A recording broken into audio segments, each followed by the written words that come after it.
Apportionment of overheads. Question सुन लीजिए बच्चों, इस क्वेश्चन को हम फोटो खींच करके भी भेज देंगे। The following information is supplied from the costing records of a company. 2 column बना लीजिएगा छोटा छोटा, एक में पर्टिकुलर्स और एक में अमाउंट लिख दीजिएगा। Rent 4000, maintenance 1200, depreciation 900, lighting 200, insurance 1000, employer's contribution to PF 300, energy 1800, supervision 3000। इसके बाद नेक्स्ट फिर आप 4 डिपार्टमेंट को के खर्चों को एलोकेट करना है, तो एक पर्टिकुलर का कॉलम बनाइए और 4 छोटे छोटे डिपार्टमेंट बनाइए। पर्टिकुलर्स और डिपार्टमेंट के 4 होंगे, A B C D 4 department हैं। Floor space, number of workers, total wages in rupees, cost of machinery in rupees, stock of goods in rupees. Department A, department B, department C, department D. Floor space चारों department का एक साथ बोल रही हूं, 150, 110, सी का है 90 और डी का है 50। नंबर ऑफ वर्कर्स, ए का है 24, बी का 16, सी का 12 और डी का 8, not 18, 8।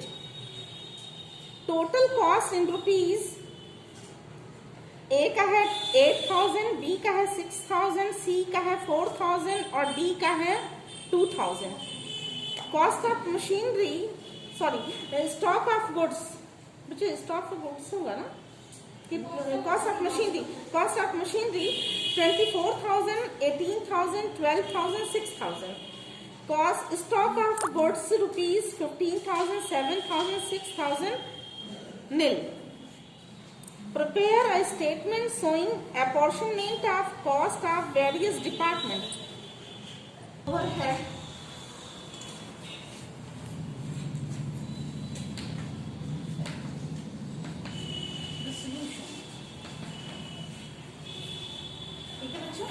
summary of departmental overhead distribution।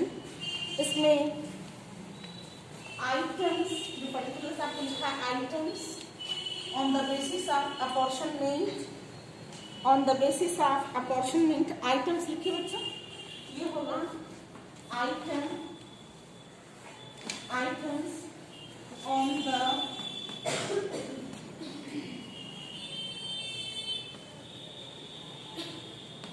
Basis of apportionment लिख लीजिएगा आगे। अपॉर्शनमेंट टोटल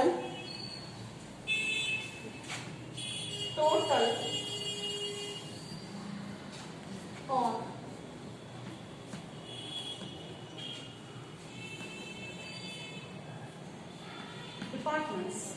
डिपार्टमेंट्स कितने हैं?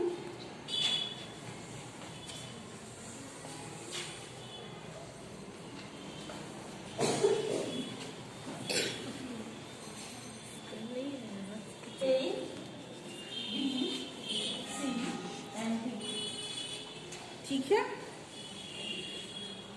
सारे डिपार्टमेंट्स के आगे आप रुपीज लिख दीजिए बच्चों।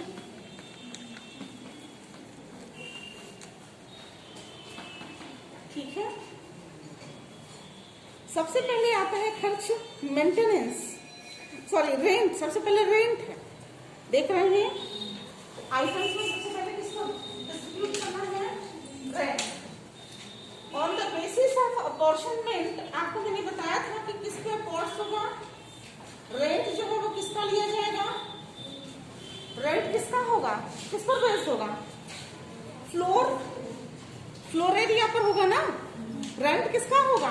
घर छोटा है, फैक्ट्री छोटी है तो छोटा रेंट, कम रेंट, फैक्ट्री बड़ी है तो बड़ा रेंट। तो जब हम रेंट का एलोकेशन करते हैं, रेंट को अपॉर्शन करते हैं, तो फ्लोर स्पेस दिखाया है बच्चों आपको, फ्लोर स्पेस दिखाई दे रहा है।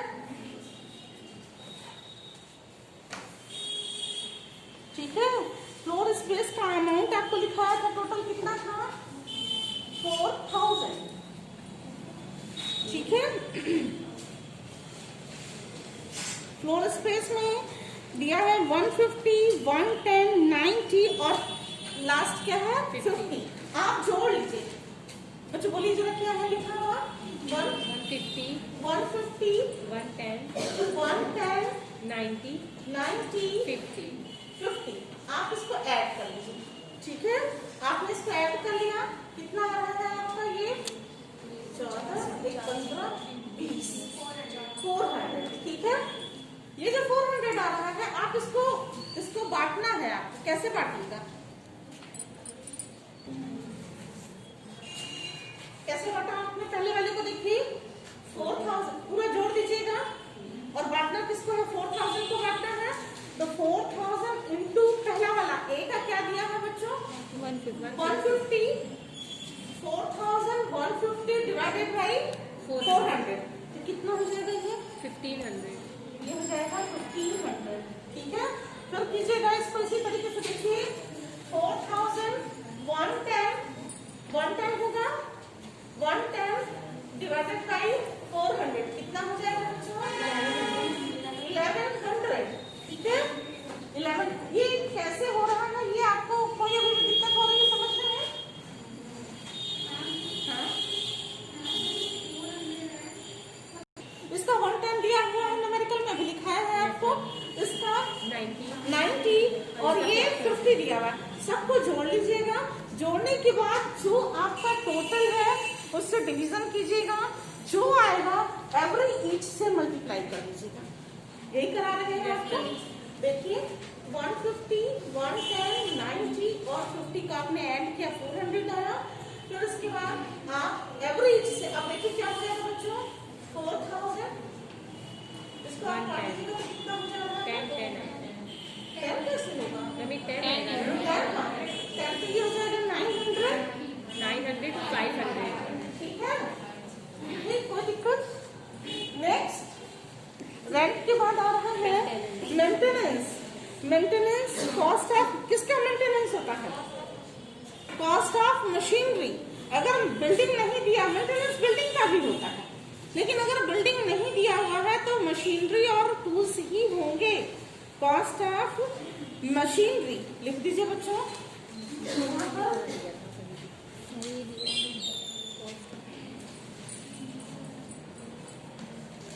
कॉस्ट ऑफ, ठीक है, कितना अमाउंट दिया हुआ कॉस्ट ऑफ मशीनरी का? कितना लिखा है बच्चों आपको? मेंटेनेंस का लिखेंगे ना 1200। हाँ, 1200 लिखेंगे मेंटेनेंस का कितना दिया हुआ है? 1200। ठीक है, कितना हो जाएगा बच्चों?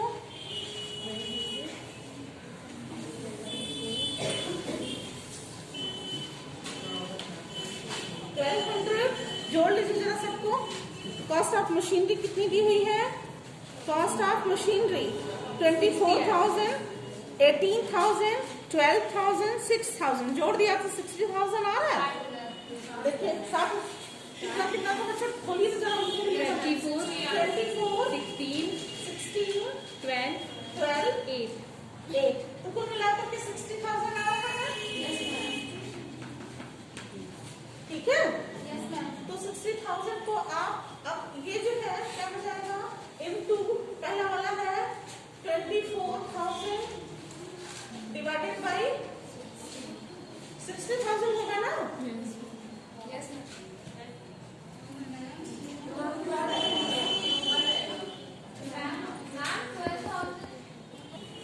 बच्चों फिर से देखिए, जो मेंटेनेंस है उसको कैसे बांटेंगे? ये मेंटेनेंस का वो फ्लोर आपको दिया हुआ कॉस्ट ऑफ मशीन का दिया हुआ, सबको जोड़ दीजिए।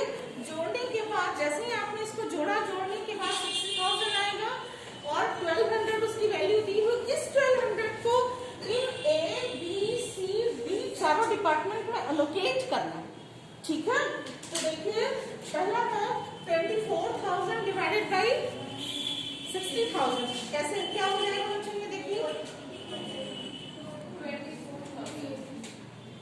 24 कैसे होगा, 480 आएगा। 480 फटाफट कैलकुलेशन कीजिए। 480 ये कैलकुलेशन आपको करना है, मैं नहीं करूंगी, मैंने आपको केवल तरीका सिखाया कि कैसे किया जाएगा, कैलकुलेशन आपको करना है। मैंने आपको मेथड सिखाया बच्चों की कैसे किया जाता है, करना आपको ही है। देखिए फिर क्या है, 1200 into 18,000 डिवाइडेड बाई 60,000, फटाफट बोलिए क्या आएगा ये, 360, 240, 240, 120, 120, ठीक है। नेक्स्ट मेंटेनेंस के बाद क्या है, डिप्रिशिएशन, डेप्रिसिएशन। डेप्रिसिएशन किसका होगा, machinery, cost of machinery, depreciate होती है कॉस्ट ऑफ मशीनरी, ठीक है।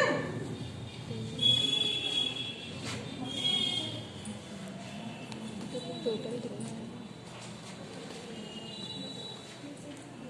है बच्चों कॉस्ट ऑफ मशीनरी, डेप्रिसिएशन कितना दिया हुआ है, 900। सेम टू सेम उसी प्रोसीजर से होगा बच्चों, सेम टू सेम उसी प्रोसीजर से करेंगे जैसे कर रहे थे। पहला वाला होगा 360,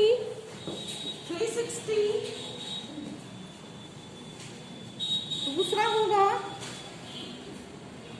270, इसके बाद होगा 180 और 90। कैसे आया ये समझ में नहीं आ रहा है बच्चों, ये कैसे 360 आया नहीं समझ में आया। नेक्स्ट लाइटिंग, लाइटिंग कितना दिया हुआ है, 200 दिया हुआ है। लाइटिंग देखिए 200 दिया है, लाइटिंग बच्चों देखिए लाइटिंग 200 दिया है। किसी को कुछ पूछना है बच्चों, किसी को कुछ पूछना है, घबराइए नहीं, आप पूछ सकते हैं, आपस में मत बात कीजिए, हमसे तो पूछ ही सकते हैं। ये भी तो पता चले कि बच्चे पढ़ रहे हैं क्लास में, क्वेरी कर सकते हैं, टेंशन मत लीजिए। लाइट तो पहले ही समझाया था आपको कि फ्लोर स्पेस पे होगा। लाइटिंग फ्लोर स्पेस,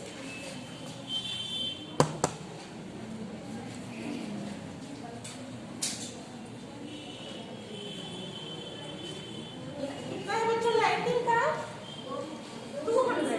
इस 200 को बटना है, बांट लेंगे आप।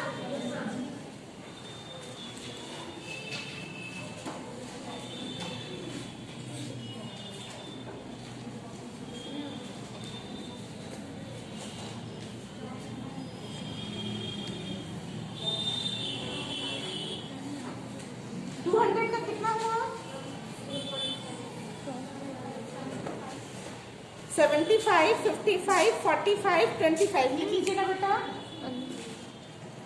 75, 55,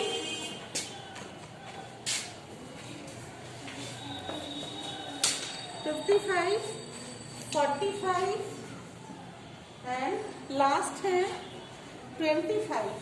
क्लियर है ये। नेक्स्ट बटेगा आपका है इंश्योरेंस। इंश्योरेंस होता है स्टॉक ऑफ स्पेस का, ठीक है, स्टॉक स्पेस का होगा, stock of goods, stock of goods.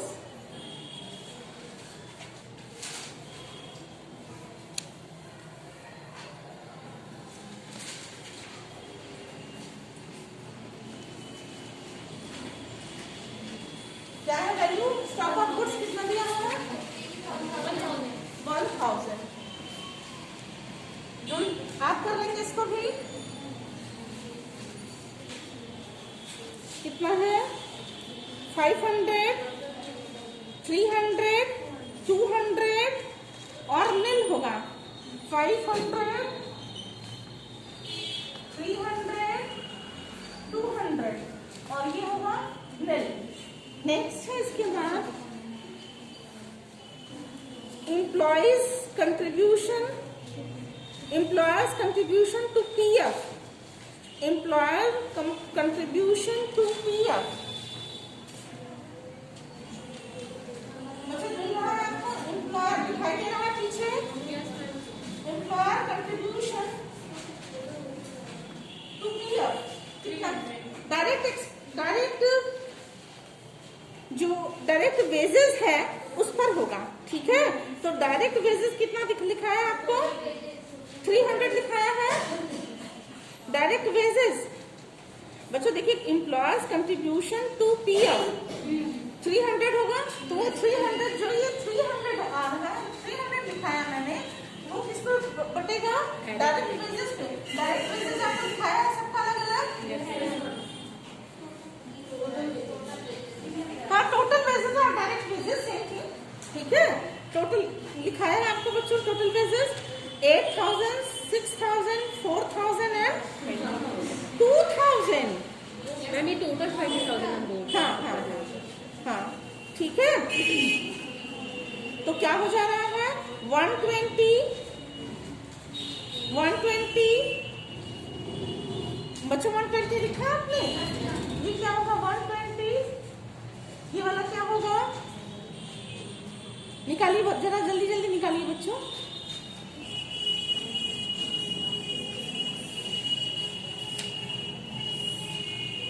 $90 होगा अगला वाला, देखिए।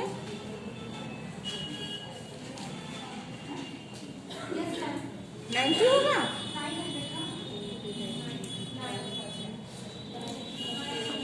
पहला वाला 120 हुआ, दूसरा वाला क्या हो रहा है? 90 आ रहा है ना? 90 उसके बाद जो है 90 के बाद होगा 60, 62 और 30, ठीक है। नेक्स्ट उसके बाद energy on the basis of a portion cost of machine से एनर्जी निकल रही है, तो एनर्जी की वैल्यू दी हुई है, एनर्जी की वैल्यू 1800 है। एनर्जी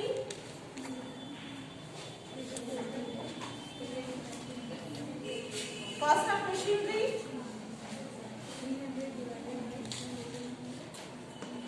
1800 कितना है बच्चों? देखिए 720, 720, 540, 540, 360, 360, 180। 180 आ गया ना आपको? कैलकुलेशन कर लीजिएगा, यही आएगा। और लास्ट है सुपरविजन। सुपरविजन किसका होता है? नंबर ऑफ एम्प्लॉइज का सुपरवाइजर होता है।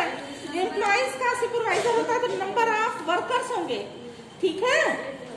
नंबर ऑफ वर्कर्स, सुपरविजन 3000 है। सुपरविजन मैं यहाँ लिख रही हूँ, आप उनको लिखिएगा। सुपरविजन मैं यहाँ इससे लिख रही हूँ क्योंकि बोर्ड नीचे कम हो जाता है, आपको दिखाई नहीं पड़ेगा। सुपरविजन जो है वो नंबर ऑफ, वो देख लीजिए, नंबर ऑफ एम्प्लॉइज, ठीक है। कितना है? 3,000। इसको बांटेंगे तो कितना आएगा? 1200, 1200 आ रहा है। 800, 800, 600, 600, 400। 400। बच्चों कोई दिक्कत नहीं होनी चाहिए, आपको हर हाल में ही आना चाहिए, ठीक है। क्लियर है? और लास्ट में सारा जोड़ दीजिएगा तो एवरी ईच डिपार्टमेंट का टोटल कैलकुलेट हो जाएगा, ठीक है।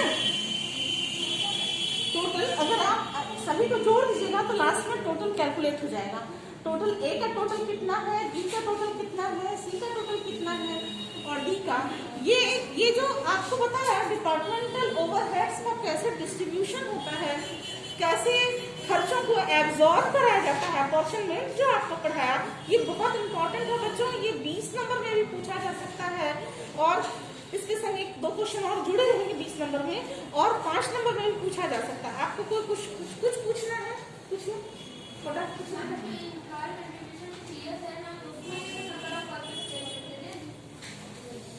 एम्प्लॉयर कंट्रीब्यूशन तो जो पीएफ होता है, नंबर ऑफ वर्कर्स को नहीं मिलता है, जो उनको जो पेमेंट होती है, पीएफ पेमेंट पर करता है। अगर उसको एक मजदूर को 15,000 रुपये मिलता है तो एम्प्लॉयर का कंट्रीब्यूशन और मजदूर का कंट्रीब्यूशन दोनों ऑफ ऑफिस में 25% जाना चाहिए। तो बेसिस पे जाएगा ना, एक मजदूर का वेतन 15,000 है, एक मजदूर का वेतन 10,000 और एक मजदूर का 50,000, तीनों का पीएफ अलग अलग होगा। मीनिंग समझ में आई बच्चों? क्वेश्चन इसने बिल्कुल सही पूछा है कि मैडम इसको भी तो हम नंबर ऑफ वर्कर्स पे ही ले सकते थे, लेकिन नंबर ऑफ वर्कर्स में इसलिए नहीं लेंगे क्योंकि पीएफ जो है वो मजदूर की मजदूरी पर जाता है, ठीक है। और एम्प्लॉयर का 13%, सुनिए बच्चों, एम्प्लॉयर का कंट्रीब्यूशन 13% होता है और एम्प्लॉय का कंट्रीब्यूशन जो है वो 12% होता है। तो उसकी मजदूरी का 12% और एम्प्लॉयर का 13% कुल मिलाकर के 25% जाना चाहिए। तो जो ये 25% जाता है वो हमेशा सैलरी और वेजेस पे जाता है, इसलिए नंबर ऑफ एम्प्लॉयज पे नहीं जाएगा। क्लियर है? और कुछ पूछना है बच्चों आपको?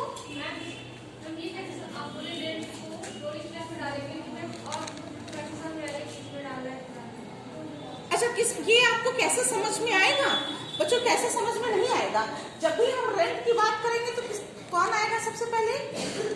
एरिया आएगी ना, फ्लोर स्पेस या फ्लोर एरिया आएगी, एरिया ही मिलेंगे ना। रेंट अगर हमको देना है तो मेंटेनेंस किसका होगा? मशीन का होगा या टूल्स का होगा या बिल्डिंग का होगा? तो न्यूमेरिकल में अगर बिल्डिंग दिया है तो बिल्डिंग भी लेंगे, न्यूमेरिकल में ऐसा होगा नहीं। अगर दिया होगा तो कुछ एडवांसमेंट होगा उसका, ऐसा कोई भी न्यूमेरिकल नहीं है जिसमें कि कॉस्ट ऑफ मशीन अगर दिया भी होगा तो कॉस्ट ऑफ मशीन का मेंटेनेंस अलग दिया होगा और मेंटेनेंस दिया होगा तो बिल्डिंग का अलग दिया होगा। तो न्यूमेरिकल में बिल्डिंग दी नहीं है तो मशीन का ही होगा। फिर यह डेप्रिसिएशन, डेप्रिशिएट कौन होता है? मशीन और टूल्स होते हैं, ठीक। तो कॉस्ट ऑफ मशीन पे आपने लिया। फिर लाइट कहाँ यूज होती है? फ्लोर स्पेस या फ्लोर एरिया पर होती है? फ्लोर एरिया पर ही होगा ना। और इंश्योरेंस हमेशा स्टॉक का होता है, मशीनरी का होता है। अगर मशीनरी नहीं दी हुई होती है तो स्टॉक का होता है, मशीनरी दी नहीं है इसमें इसलिए स्टॉक का होगा, ठीक। फिर इसे है एम्प्लॉयर्स कंट्रीब्यूशन, एम्प्लॉयर कंट्रीब्यूशन हमेशा सैलरी और वेजेस पे होगा। तो डायरेक्ट वेजेस या टोटल वेजेस दिया हुआ है, दिया है ना न्यूमेरिकल में। फिर इसके बाद है एनर्जी, एनर्जी हमेशा किसकी होगी? किससे फ्लो करती है? मशीन से फ्लो करती है, इसलिए मशीन पर इसका एलोकेशन होगा। और लास्ट है supervision, supervision number of employees का और वर्कर्स का किया जाता है। ये कहानी समझ में आई बच्चों आपको?